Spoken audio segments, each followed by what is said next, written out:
What is up, guys? Wrestling Premiere is here. Alright, this one was weird. WWF at the time was at their peak. Business was at an all-time high. They had mainstream recognition, they were all over the place, yet this WrestleMania seemed underwhelming. Now, that's from an in-ring standpoint, but if you think about it, this part of the Attitude Era wasn't exactly known for in-ring matches. Now, WWF in 1999 was at an all-time high.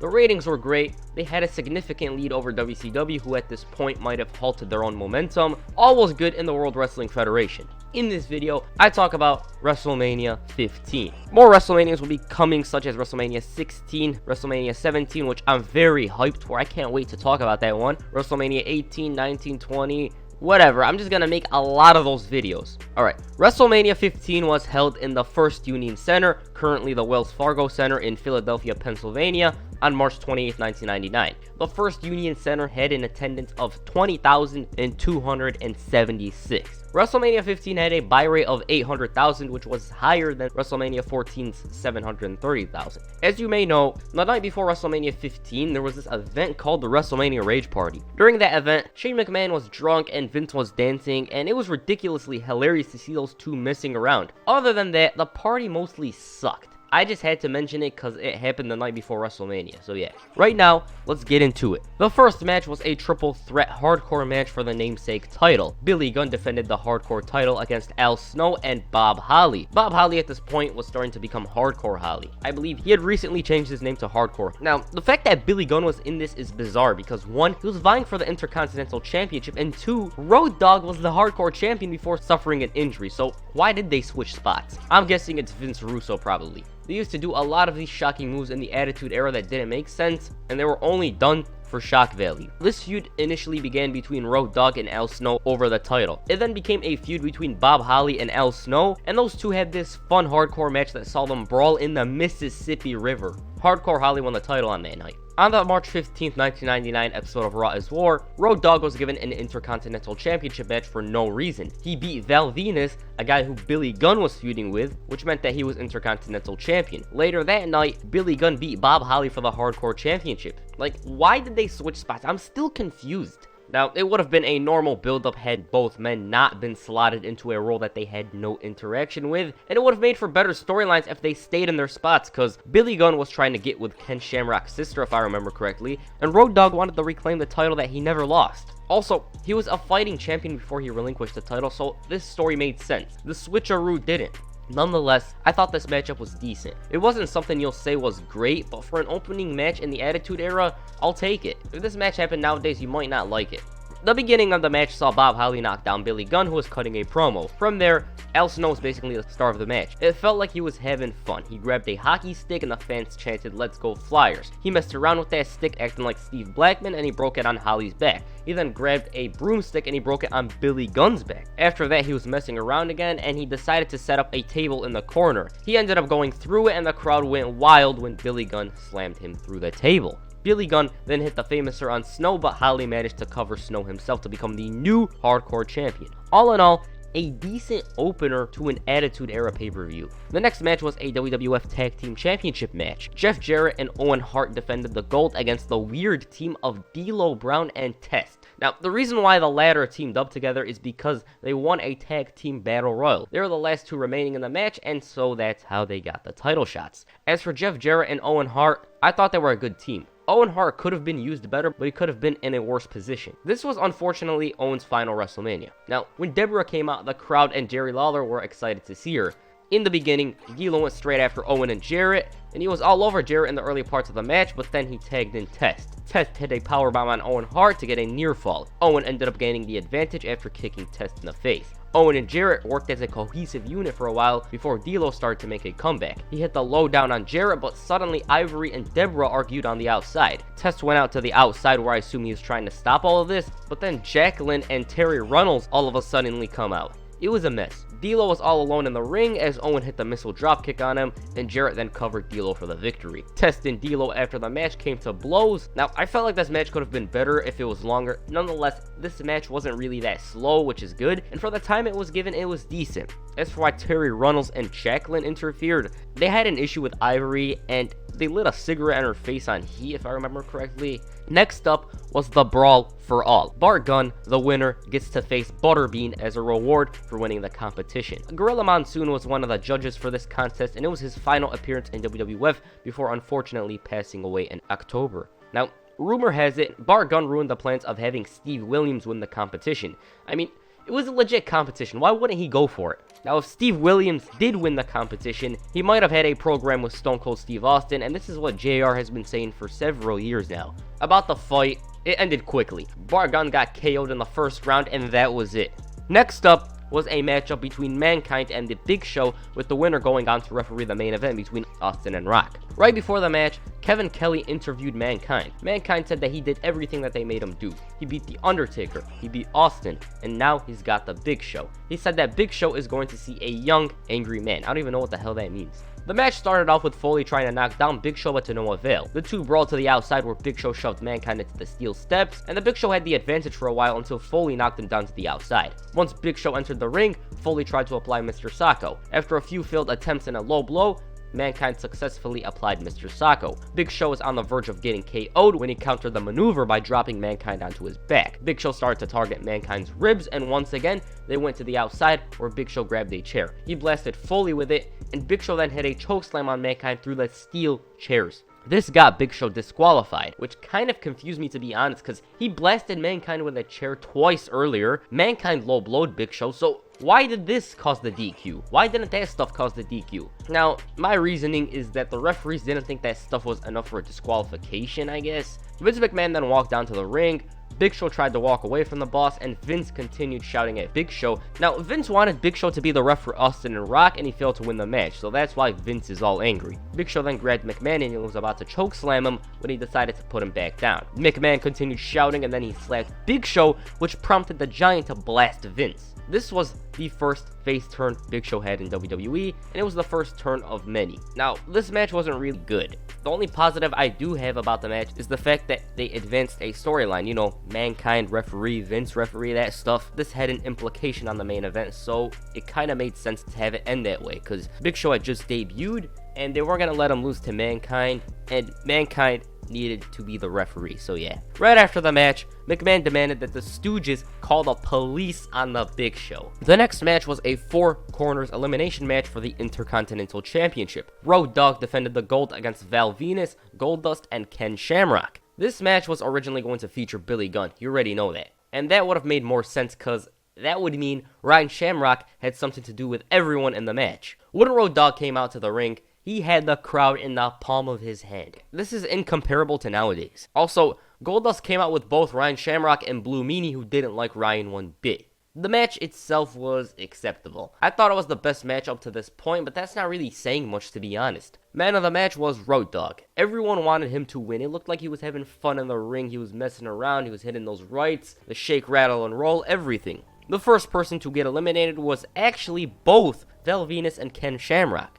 They brawled in the aisleway and they got counted out. Once Ken realized he was out, he went crazy. He delivered belly to bellies to both Road Dogg and Goldust. Once both men recovered, Goldust got Irish whipped into the ropes and Ryan Shamrock tripped him. He got distracted and Road Dogg managed to counter a slam for the victory. After the match, she claimed it was an accident. Goldust was shouting at her, and it obviously was an accident because she was seen arguing with the Blue Meanie, and she just put her arm out like this, and it was Goldust who she tripped.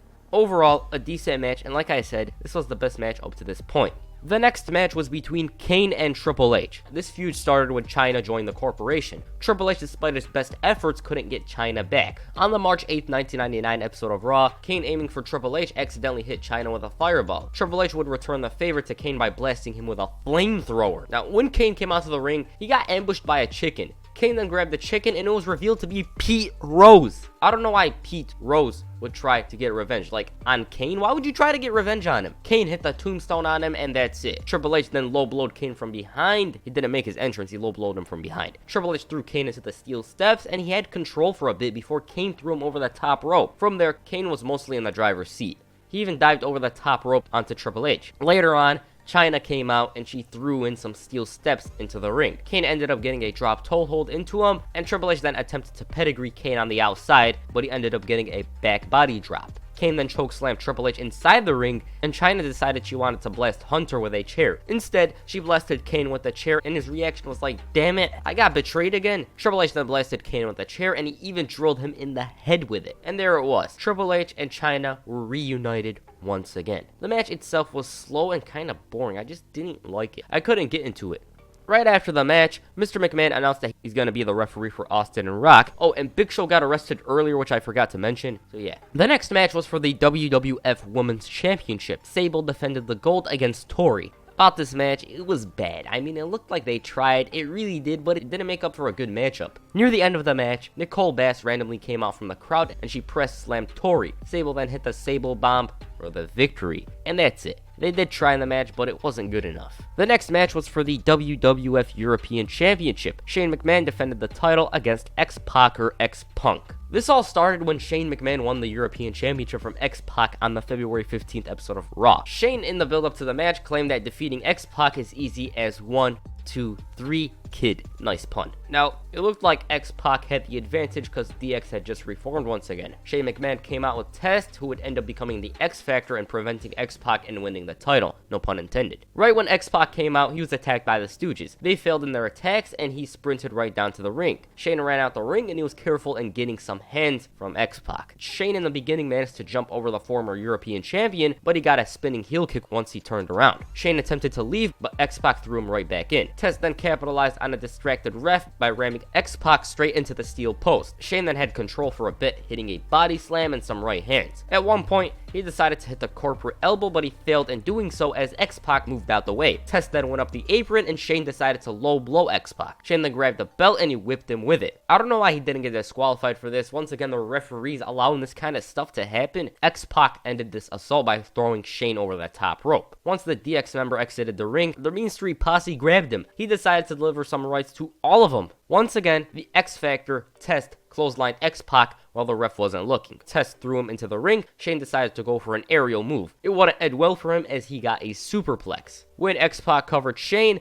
Test pulled him out the ring, but this time though, Test bumped into the steel steps. X-Pac then whipped Shane with a belt, and he decided to go for the Bronco Buster. As the ref went to check on Shane, Test blasted X-Pac with the European title. After the near fall, Shane decided to go for the Bronco Buster himself, but he failed in doing so, and this led to Test getting involved. Suddenly, Triple H and Chyna came out to the ring to help X-Pac. X-Pac hit the X-Factor on Shane, but Triple H suddenly hit a pedigree on him. Triple H then grabbed Shane and put him over X-Pac, and there it was. Shane retained his title, and DX was destroyed. After the match, Triple H and Test assaulted the Outlaws and X-Pac, and suddenly the lights went out. Out came Kane. He ran right after Triple H and Chyna, and that's it. Overall, this was a fun matchup, and for one of his first matches, Shane did a pretty good job. Plus, he was paired with X-Pac, who was one of the best wrestlers in the company, so it was good. The next match was the Hell in a Cell match between The Undertaker and the Big Boss Man. Oh, this one. The story of this match wasn't between Undertaker and Boss Man. It was Undertaker and Vince McMahon. The Undertaker wanted to take control of the company, and he had a group of minions who followed him. Over time, it started to get personal as The Undertaker paid a visit to McMahon's house. He was looking for a woman who ended up being Stephanie McMahon. Vince McMahon couldn't do anything about this as The Undertaker was basically unstoppable at this point. So he decided to have Boss Man face The Undertaker inside Hell in a Cell. Earlier that night, the Boss Man got a bloodbath from the Brood, so he wasn't in a happy mood. The Undertaker debuted a new entrance theme and a new ring attire. You know, the ring attire in SVR 2011 and WWE 13. As for the match, it was horrendous. They spent most of the time outside the ring, at least that's what it felt like to me. The two traded the advantage on the outside until Boss Man handcuffed the Undertaker to the cell. Boss Man busted the Undertaker open and he blasted him with a nightstick. Right when the Undertaker fell to the ground, he broke the handcuffs. The Undertaker recovered and he busted Boss Man open. The dead man then hit the flying clothesline, and from there they exited the ring again, but not for long, as Boss Man delivered some rights in the ring. They traded blows, but then the Undertaker hit the tombstone to win the match. Right after the match, The Undertaker raised his arms in the air, and The Undertaker stood there for several seconds before the Brood came down from the rafters. They had a noose in hand, and they tied it to the cell. They then handed it to The Undertaker through the cell, and he put it on Boss Man's neck as the Brood went up to the rafters. Paul Heyman then lifted the cell up, and what the hell was this? Boss Man's being hung on pay-per-view? This is probably the craziest moment to happen in the Attitude Era. Michael Cole shouting in the dark, "Is this symbolic, King? Is this symbolic?" And suddenly, he spoke spoke about the WrestleMania Rage Party. What? There's a reason why WWE don't talk about the Cell match. It's cause it was bad. And the main event. The Rock defends the WWF Championship against Stone Cold Steve Austin. I'm not gonna lie, I was really hyped to watch this one again. As a matter of fact, for me to talk about this one, I had to talk about the entire event. So that is why I made this WrestleMania video, to be honest. It was all about Austin and Rock. I was just excited to watch it again and cover it on this channel. Right before the match was about to begin, Michael Cole announced that JR is going to call the main event. The funny part in this is the fact that just a few weeks ago, JR cut a promo on Michael Cole and he even assaulted him. Right now, he tipped his hat to Cole. This move made the match much better. JR was back where he belonged, and it made for a great WrestleMania main event. Mr. McMahon came out proud to be the ref when Shawn Michaels, the commissioner, came out to the ring. He told Vince that he had to buy a ticket just to get in here. He didn't like this one bit. He thought that since he was the showstopper, the headliner, the main event, they should have let him in. HBK then said that in the WWF rulebook, there's only one man who can appoint an official at WrestleMania, and that one man is the commissioner, HBK. Now you might be wondering, why didn't Vince just fire HBK? I believe he had an ironclad contract, and it wasn't until June of 2000 where HBK stepped down and gave the job to Mick Foley, so yeah. HBK then barred the corporation from ringside, and he appointed Mike Chioda as the referee. Now, rumor has it this was going to be a triple threat match between Foley, Rock, and Austin. That didn't happen, and it was one-on-one. When Stone Cold came out to the ring, he came out in a t-shirt. Apparently, Austin forgot to bring his vest because he was going through a divorce around this time, and he completely forgot. When Austin did his poses, The Rock didn't let him pass through so he could pose to the other side of the crowd. Austin decided to deliver a right, and the match began. The two went straight to the outside where Rock choked Austin with his t-shirt. Once they entered the ring, Austin began to fight back, and he threw Rock over the top rope and to the outside. This time, though, they brawled in the crowd. Once they left the crowd in the ringside area, they brawled next to the stage. In one of the most memorable spots of the match, Austin pushed Rock into the steel barrier, and he delivered a rebounding clothesline. Now, Stone Cold had control, but then Rock dropped Austin's leg onto the steel support. Rock wouldn't have control for long as Austin managed to fight back. Austin then threw Rock into the WrestleMania sign, but The Rock would bounce back by bouncing Austin on the concrete floor. The Great One then brought Austin to the ringside area where he grabbed a water bottle. He took a sip of it and he spat it into Austin's face. One of the ultimate acts of disrespect. The Texas Rattlesnake fought back and he hit a diving elbow onto Rock, who was on the Spanish announce table. Austin then did this again to break the table. Once both men entered the ring, The Rock hit a rock bottom. Austin managed to kick out and The Rock decided to bring in a chair. Austin then took it away from him and The Rock used the ref as a shield when Austin tried blasting him with a chair. He knocked down the ref with a chair, and from there, The Rock took control of the matchup. At one point, it looked like Austin was going to make a comeback, but Rock hit the Samoan drop on him. The Rock then decided to hit the rock bottom on the ref. Stone Cold capitalized on this by hitting the stunner on the Great One. Earl Hebner then ran down to the ring to count the fall, but The Rock kicked out. Right after this, the boss, Mr. McMahon, walked down to the ring, and he wasn't barred from ringside like the corporation. McMahon knocked down the ref, and along with The Rock, they assaulted Austin in the corner. Then Mankind, who was in the hospital, ran down to the ring and he knocked down Vince. And now Mankind was the referee. Stone Cold did the Luthez press on The Rock, but the Great One bounced back by hitting a clothesline and The Rock bottom. The Rock didn't cover Austin. Instead, he decided to hit the corporate elbow on him. He failed to hit it as Austin moved out the way. Stone Cold looked for the stunner, Rock looked for the rock bottom, but in the end, it was Austin who elbowed Rock and hit the stunner for the victory. Austin wins! Austin wins! Austin wins! Finally, Stone Cold Steve Austin is the WWF champion again. You could feel the intensity, the electricity, the emotions. 6 months. McMahon robbed Austin of the title, and now at WrestleMania, Stone Cold finally regained the championship. Austin celebrated for several minutes before exiting the ring. McMahon shouted at him that it was his belt, and as Austin was about to hand it to him, he blasted him. Austin then threw him into the ring and he hit the stunner. Such an awesome way to end WrestleMania.